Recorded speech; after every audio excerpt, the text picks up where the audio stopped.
हाय बच्चों, आज हम डिस्कस करने वाला है motion in a straight line chapter, third chapter motion in a straight line. And इसमें ये इम्पोर्टेंट टॉपिक है इंस्टेंटेनियस वेलोसिटी एंड स्पीड। ठीक है, तो लेकिन इससे पहले 3.1 इंट्रोडक्शन डिस्कस करना पड़ेगा हमें। इसमें दो चीज़ इम्पोर्टेंट है, kinematics then particle then rectilinear motion. ठीक है,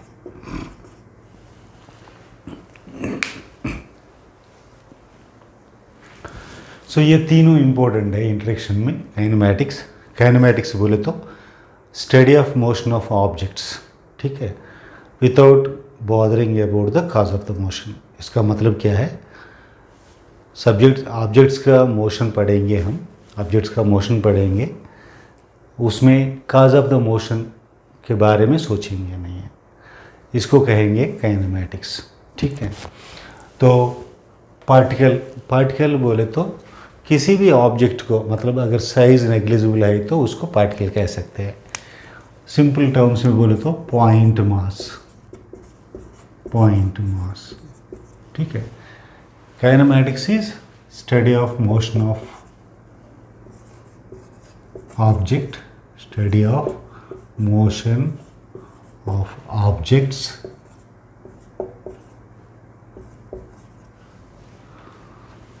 without cause of the motion।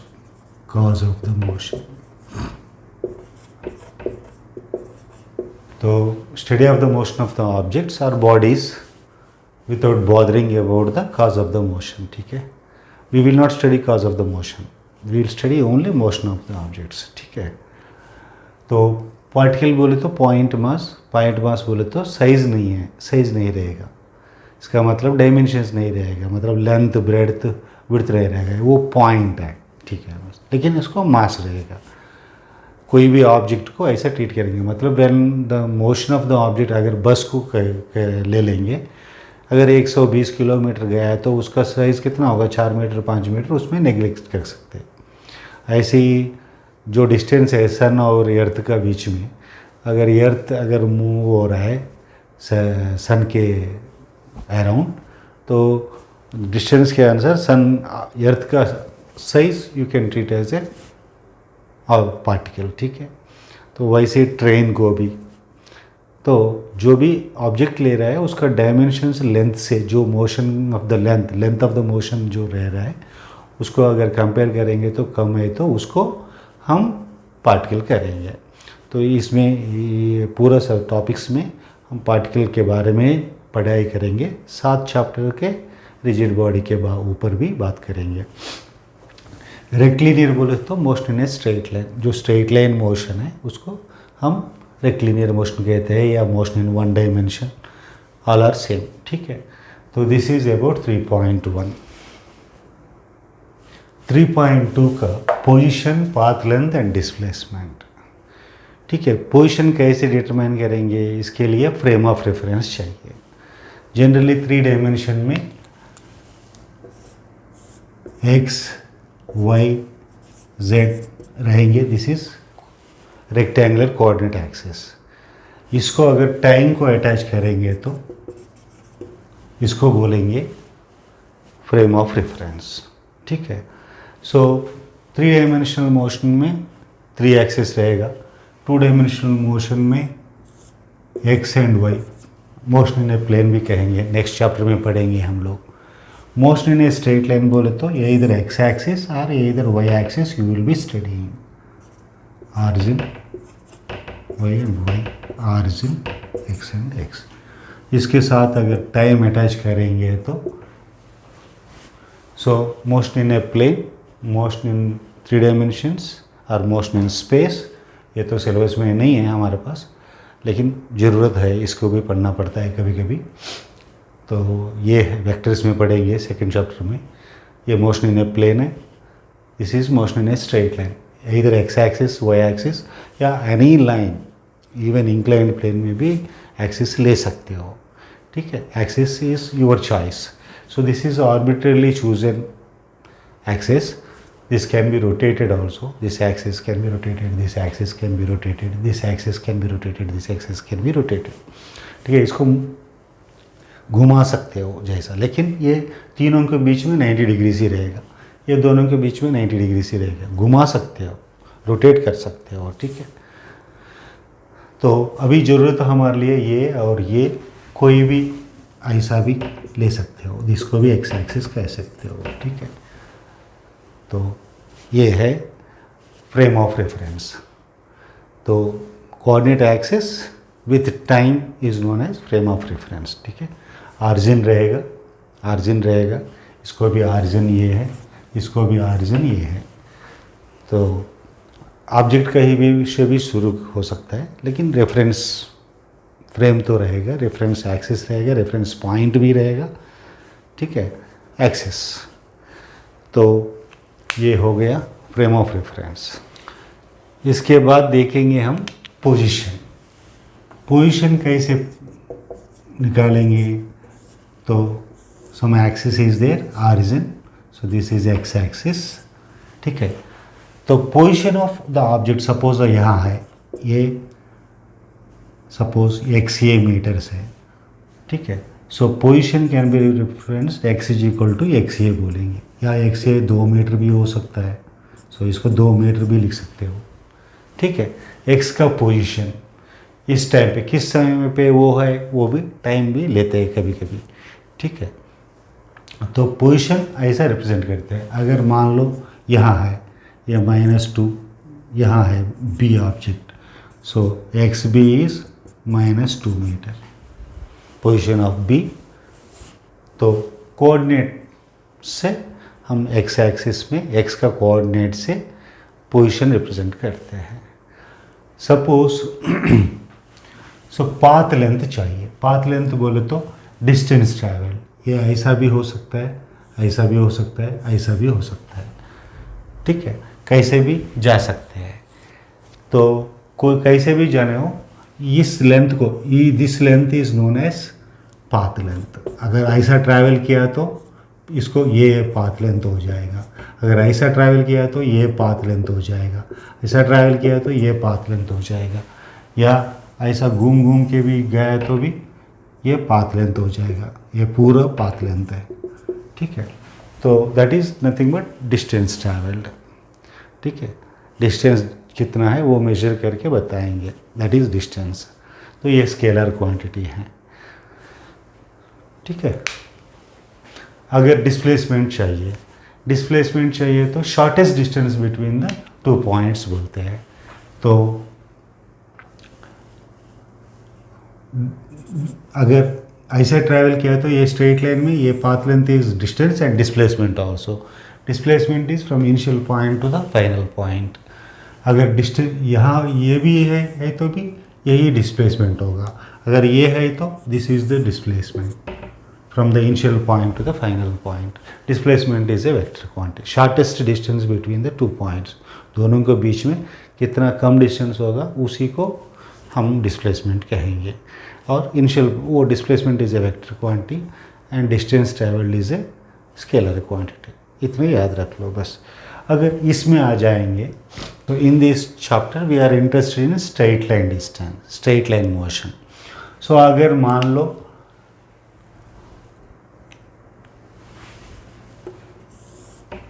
Origin ये है, P 100 मीटर्स डिस्टेंस में है, Q 200, ठीक है. ये 100 है, ये 200 है, ठीक है. ये -100, ठीक है, ऐसा है मान लो, ठीक है.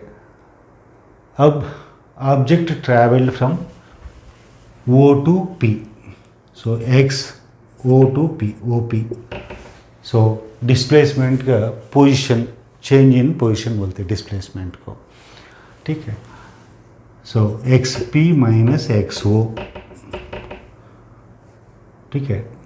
Displacement is nothing but delta XP भी लिख सकते हो. ठीक है। सो एक्सपी का क्या है 100 माइनस 0, 100 हो गया।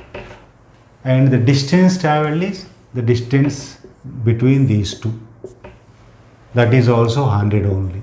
ठीक है। अगर मान लो डिस्प्लेसमेंट O टू Q गया, P टू Q भी गया है मान लो, so delta x O to Q, so 200 हो जाएगा, 200 माइनस 0 200 हो जाएगा। Distance travelled is also 200। ये दोनों केस में ये दोनों बराबर हो गया, इक्वल, दे आर इक्वल। ठीक है। अब क्या है, सो O से निकल के Q तक जाके फिर वापस आ गया, मान लो यहाँ तक P तक आ गया। So O Q P, O Q then P ऐसा आ गया। सो डिस्टेंस कितना होगा, डिस्टेंस होगा O to Q 200 plus P, ये दोनों के बीच में फिर 100 है, तो ये भी 100 ऐड करना पड़ेगा। सो 300 मीटर होगा। ठीक है। डिस्प्लेसमेंट कितना है, XP minus XO, that's all. Final position minus initial position, final position minus initial position is displacement. ये है 100 माइनस 0, 100 मीटर्स हो जाएगा, दैट्स ऑल। ठीक है। यहाँ ये दोनों केस में डिस्टेंस ज़्यादा है, ये कम है। ठीक है, ये ध्यान में रख लो। अगर यहाँ तक आ गया O to O to O से P गया, फिर O से Q तक गया, फिर O तक आ गया।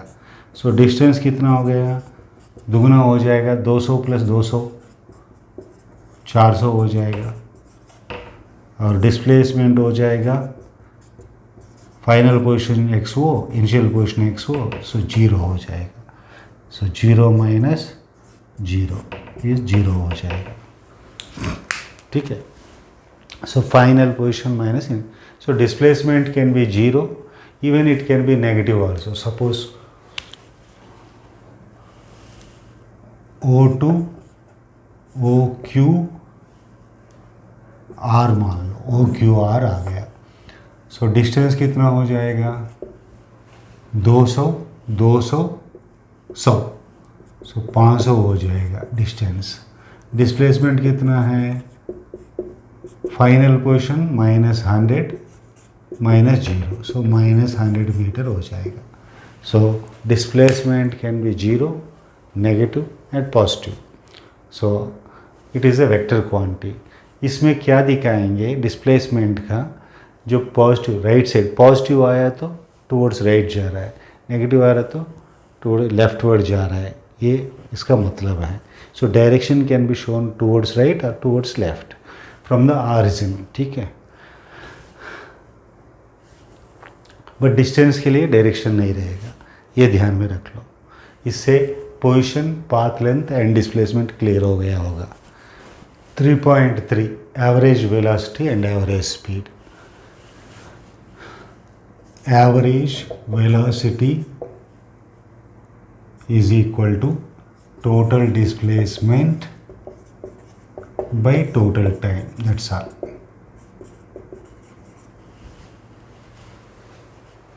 This is the definition. Average speed, total distance by total time, that's all. अभी ये दोनों के लिए डिस्प्लेसमेंट फाइंड आउट करो, टाइम से डिवाइड करो, तो डिस्प्लेसमेंट डिस्टेंस टाइम फाइंड करो, टोटल टाइम करो, आ जाएगा। जनरली इसमें भी नहीं पूछ रहा है, लेकिन फिर भी एक फार्मूला याद रखो, ये दोनों के लिए यूज़ हो सकता है, एवरेज स्पीड हो या सो इक्वल डिस्टेंसेस और डिस्प्लेसमेंट्स। सपोज इसमें इस केस में V average 1/n/V average is equal to 1/V plus 1/V1 1/V2 so on plus 1/Vm। ठीक है। तो इसको कैसे डिस्टेंस में कैसे पूछेंगे, डिस्प्लेसमेंट में इक्वल डिस्टेंसेस बोले तो क्या है, suppose an object goes to A to B गया, बी टू ए आया, then you can find the average speed और एवरेज वेलोसिटी।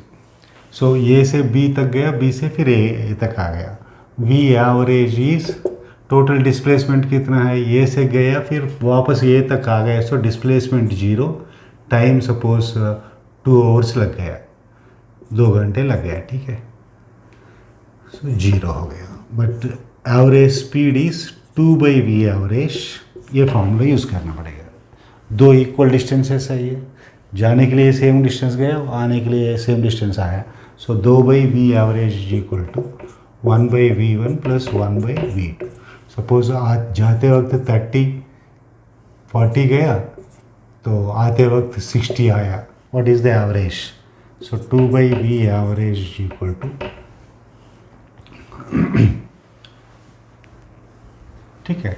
अभी टाइम स्पीड्स दिया है तो 1/40 प्लस 1/60, सो इसका 40 into 60, so 40 plus 60, so 2/v average, so v average is equal to 40 into 60 divided by 100 into 2, दोनों 0 गया, so 48 kilometre per hour, ठीक। ये 40 kmph है, ये 60 kmph है, ठीक। तब ये आ गया। अगर मान लो इसी क्वेश्चन को स्पीड के डिस्प्लेसमेंट एवरेज वेलोसिटी पूछा है, तो half the distance with 40, remaining half with 60 kmph, then also you can solve the same way, ठीक है। अब तो डिस्प्लेसमेंट है पूरा, या आधा डिस्टेंस है या आधा भी है, आधा डिस्प्लेसमेंट है आधा डिस्प्लेसमेंट है, सो पूरा डिस्प्लेसमेंट हो गया, सो इक्वल डिस्टेंसेस हो गए, यहाँ इक्वल डिस्प्लेसमेंट्स हो गया, वहाँ इक्वल डिस्टेंसेस हो गया है, सो दोनों केसेस में आप ये फार्मूला यूज़ कर सकते हो। 2 है तो 2, 3 पार्ट्स है तो 3 पार्ट्स, 4 पार्ट, 3 पार्ट के लिए डिस्टेंसेस के लिए ट्रायंगल भी पूछ सकते हैं, स्क्वायर भी पूछ सकते हैं 4 पार्ट के लिए, ऐसा देख लो, समझ सकते हो।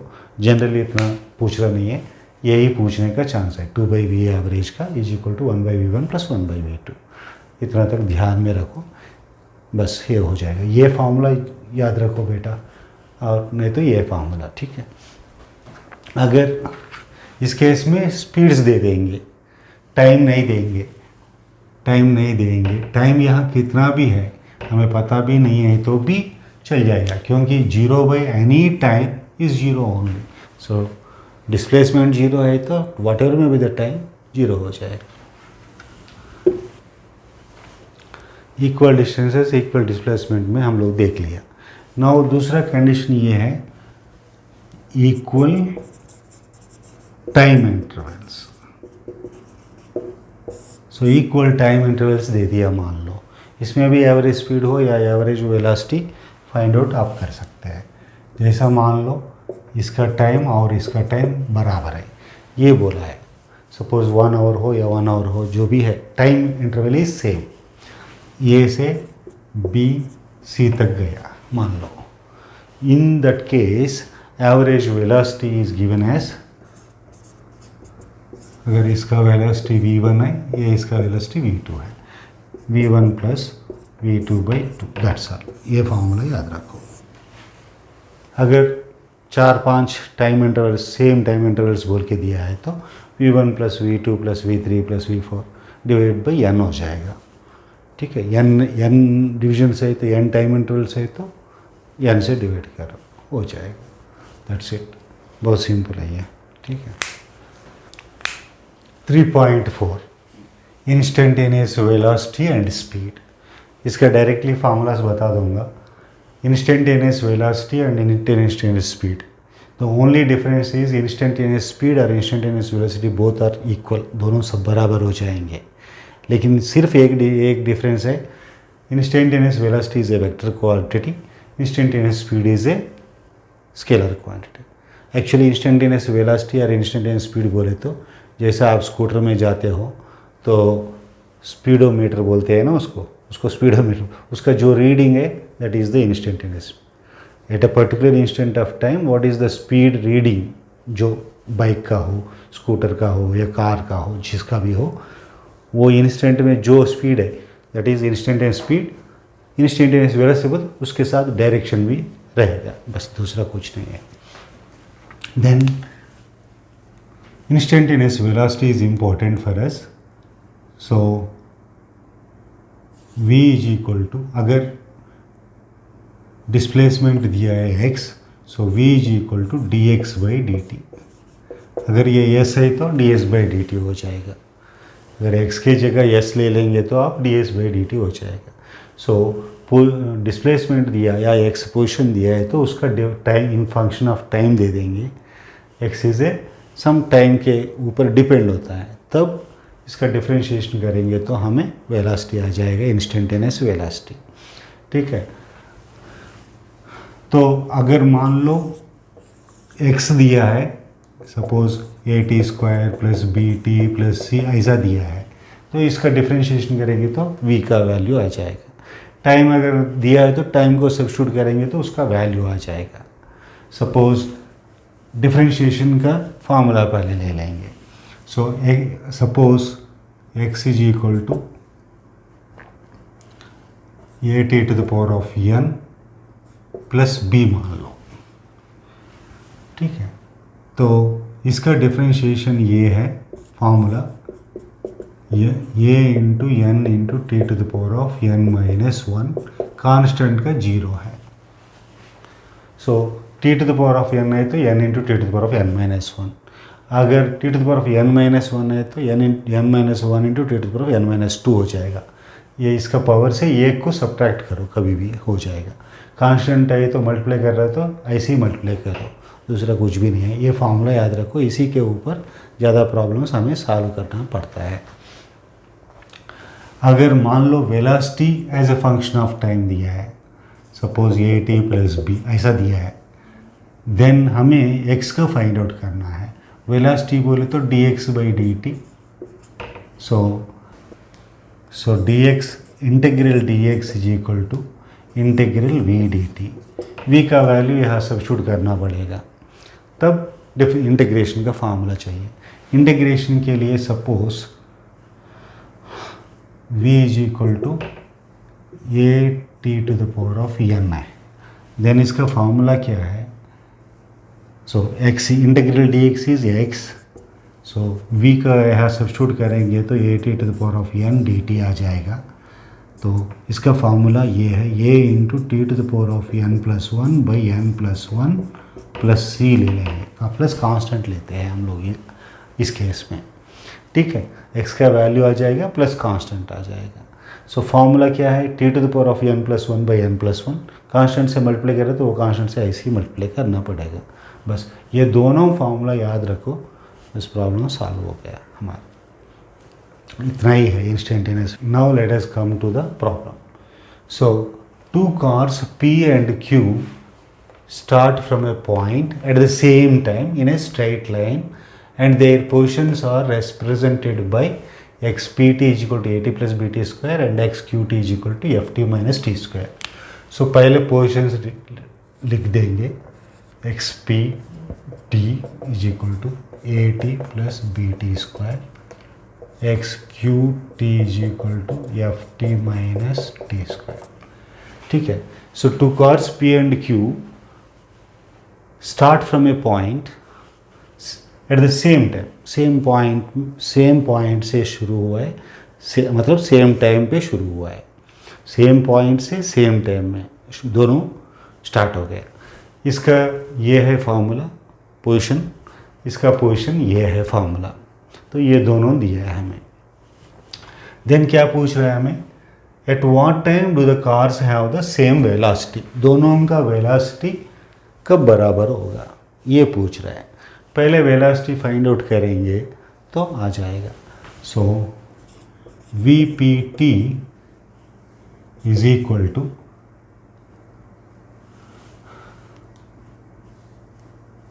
टी के लिए 1 है, A plus 2bt is this formula for this. Then x Q T बोले तो V Q T is equal to F minus 2t। ये दोनों के लिए फॉर्मूला है, डिफ्रेंशिएशन किया तो ये आ जाएगा। अब क्या पूछ रहे हैं, दोनों का बराबर होना चाहिए वेलोसिटी, किस समय पे ये दोनों बराबर हो जाएंगे। ठीक है, ये दोनों को इक्वेट बराबर कर दो, बस हो जाएगा। इक्वेट कर दो, V P T is equal to V Q T. So A plus 2bt is equal to F minus 2t। ये दोनों को मैंने इक्वेट किया है यहाँ, A plus 2bt is equal to F minus 2t। पहले टाइम पूरा एक साइड पे ले लो, कांस्टेंट्स को दूसरी साइड ले लो। तो माइनस 2t को इधर लेके आएंगे तो 2bt plus 2t is equal to F minus ये। सो ये माइनस 2t को इधर भेजा इस साइड पे, सो 2bt प्लस 2t। सो 2bt, ये 2t को इधर भेजा तो 2bt plus 2t is equal to, ये एफ इधर है, ये ए को इधर भेजा तो माइनस ये हो जाएगा, एफ माइनस ये। तो अब क्या करना है, टाइम को कहाँ ले लेंगे तो 2b प्लस 2 आएगा। सो एफ माइनस ये, लेकिन इसमें 2b क्या बाहर ले सकते हैं हम, 2 into B plus 1 is equal to F minus ये। So t is equal to F minus ये बाई 2 इंटू बी प्लस 1। तो टाइम का फिर इसको इधर भेज दिया, पहले 2 को कॉमन ले लिया, 2 इंटू यहाँ 2 निकाल दिया तो यहाँ 1 आ जाएगा, यहाँ b आएगा, b plus 1 is equal to F minus ये। So t is equal to F minus ये बाई 2 इंटू बी प्लस 1। ठीक है, अब ये हो गया। अब आंसर किस में है ये देखेंगे हम। ये minus F by 1 plus B, लेकिन नीचे 2 है, सो ये प्लस ये गलत है, ये प्लस गलत है। सो एफ माइनस ये बाई 2 इंटू 1 प्लस बी और बी प्लस 1 दोनों बराबर है, तो दिस इज़ द आंसर। ठीक है, बहुत ही सिंपल क्वेश्चंस दे रहा है, बहुत ही सिंपल क्वेश्चंस दे रहा है, आप लोग आसान से कर सकते हैं। ठीक है, थैंक यू, बाय।